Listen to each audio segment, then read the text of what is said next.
and welcome. Nice to have you with us on a Monday afternoon on the 22nd day of January 2018.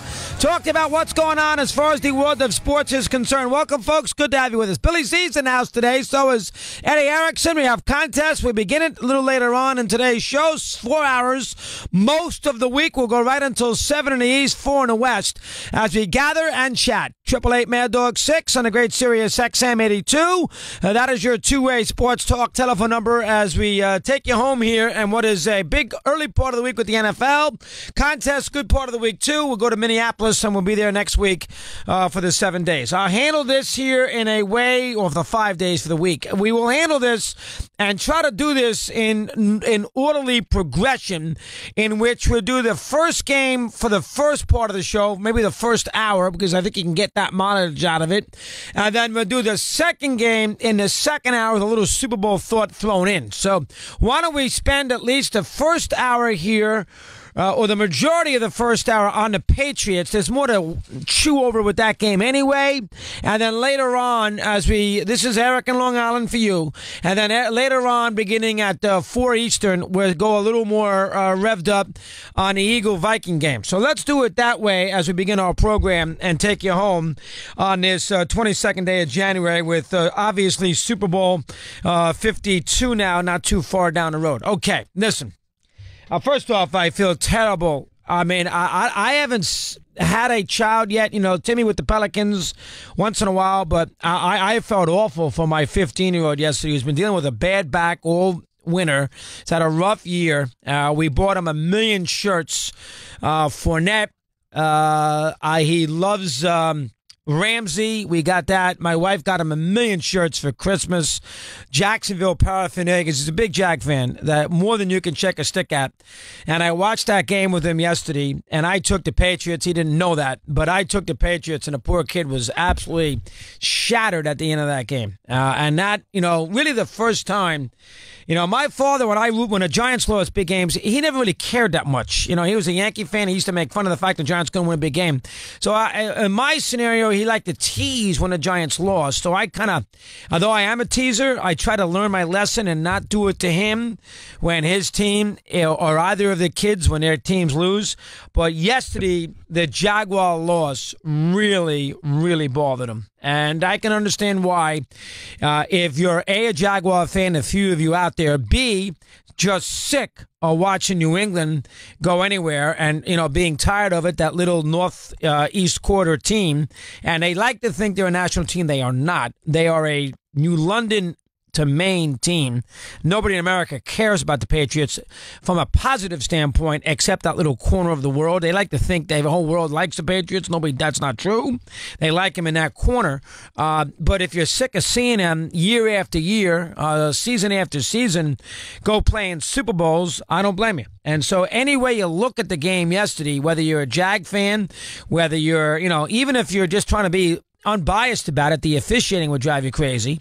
And then 3, just the fact that, again, not the first time, it never will be the last, Belichick and Brady, that historic combination, and even I can't get anywhere now with Walsh and Montana or, Starr Lombardi. That's the greatest combination by far in the history of the National Football League, and you can't touch Belichick, and you certainly can't touch Brady as far as greatness is concerned. I mean, Belichick is light years better than any other coach, and Brady is light years better than any other quarterback. So you put that combination together, and, you're never dead. You're never out of a game, and the Patriots do what the Patriots do.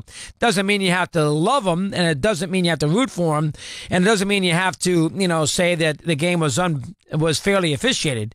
But the game is it's hard to sit there year after year after year and see the Patriots pull these games out. And I thought for sure this was one of those years where they were going to stumble and lose one, where they let one get away, because they won a lot of these games teams now in the last 3 or 4 years where they have been very fortunate. Seattle, Atlanta, the Steelers in a regular season, and yet they keep on rolling right along. And yesterday, although they were fortunate, the bottom line is they outplayed the Jaguars when the money was on the line with the 9-10 minutes left, and they ended up winning the game. So I thought that maybe they'd find a way to lose one of these 50-50 kind of games. It's like a 50-50 loose ball. They get every single one. And, they was not the case. They won another one. So I got one more shot in 2018. I did not think either Tennessee or Jacksonville were good enough to win a 50-50 ball away from the Pats. I was right about Tennessee. As it turns out, Jacksonville was good enough. What's there to say about the game? I mean, I think in a nutshell, the game comes down to this, and it's both offense and defense for the Jaguars. If you are a big time, great, quote unquote, whatever that might mean in 2018, we know they're not the 75 Steelers, but if you are labeled, and they are, as a great defense, you cannot, under any circumstances, allow 3rd and 18, first down, fourth quarter up by 10. Okay, that's number one. If you are a great defensive football team, which they claim they are, you cannot. I know it's the Patriots on the road and it's Brady. I get it. You cannot, under any circumstances, allow a first down on 3rd and 18. And you can analyze this game. You can have Jeff Saturday do it. You can have Nance do it. You can have NBC. You can have Jimmy Johnson do it. You can have anybody in America analyze the game, and they can analyze it until the cows come home. Jonathan Vilma, let him analyze it with Torrey. Bottom line is that's the play of the game. If the Patriots do not get a first down on 3rd and 18, I'd say that was with what? 10 minutes left? I'd have to look at, I think it was 10:44. If they don't get that first down there and they have to punt, and they would have, I think Jacksonville might hold on and win the game. That's where the defense killed them. The offense killed them with this, and it's simple. And this is why Nance and Romo waxing poetic on Bortles, which made me vomit in the last part of the game. Guys, what game did you watch, for crying out loud? My gee whiz. And he played well enough. I get that. He played well enough, but he didn't play winning football when you had to play winning football.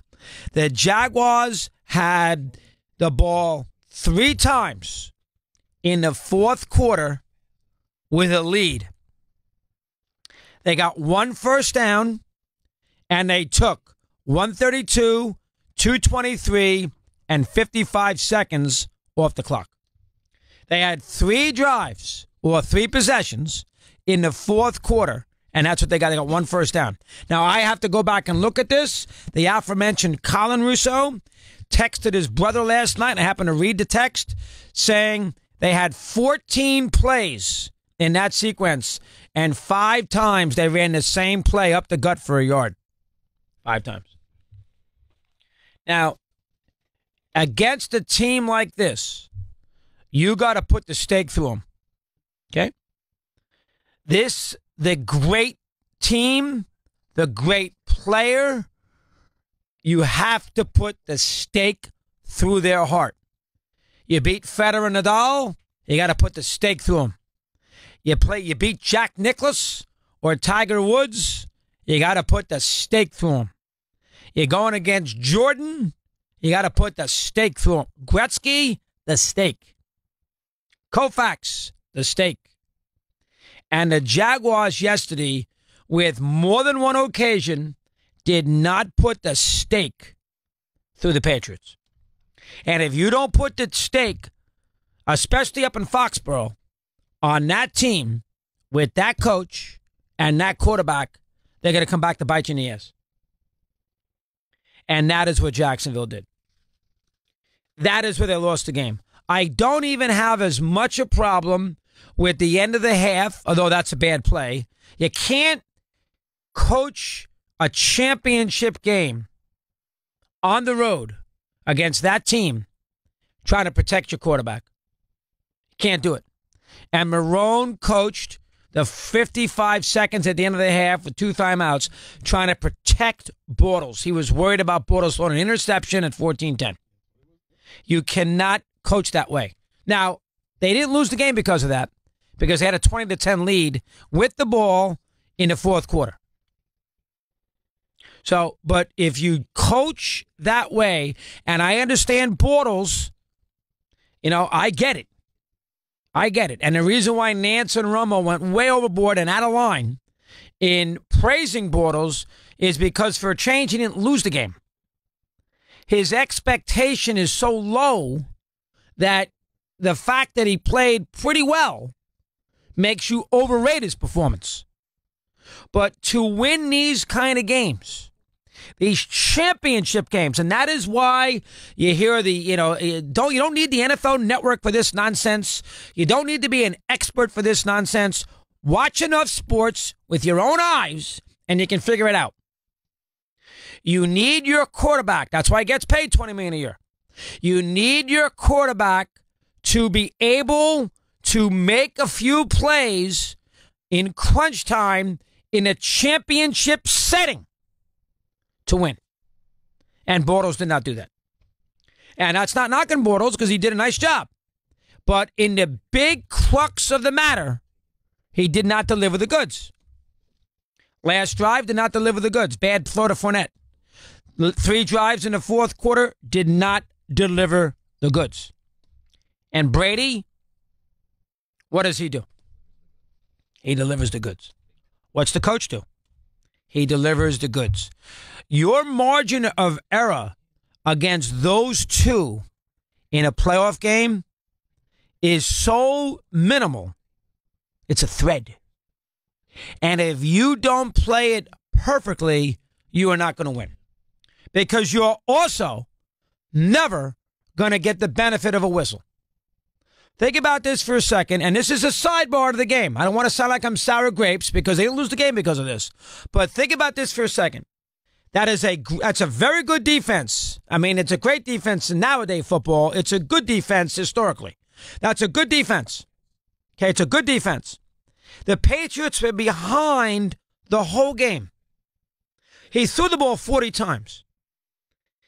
The Patriots in that game, trailing, behind, not being able to run the ball with a great pass rush, committed 1 penalty, and that was on a punt return. They played 60 minutes of chew your nails, back to the wall football, and 1 penalty. Now, I understand the officials have not called many penalties in the postseason. They must have got a note from the league office. Let's relax. How many holds have you seen by defensive backs in the postseason? All of a sudden, that play doesn't exist anymore, which is fine. But you'd think that New England would commit more than 1 penalty on a punt return in a game that they trailed against a good defense throughout the whole ball game. That's a little rough.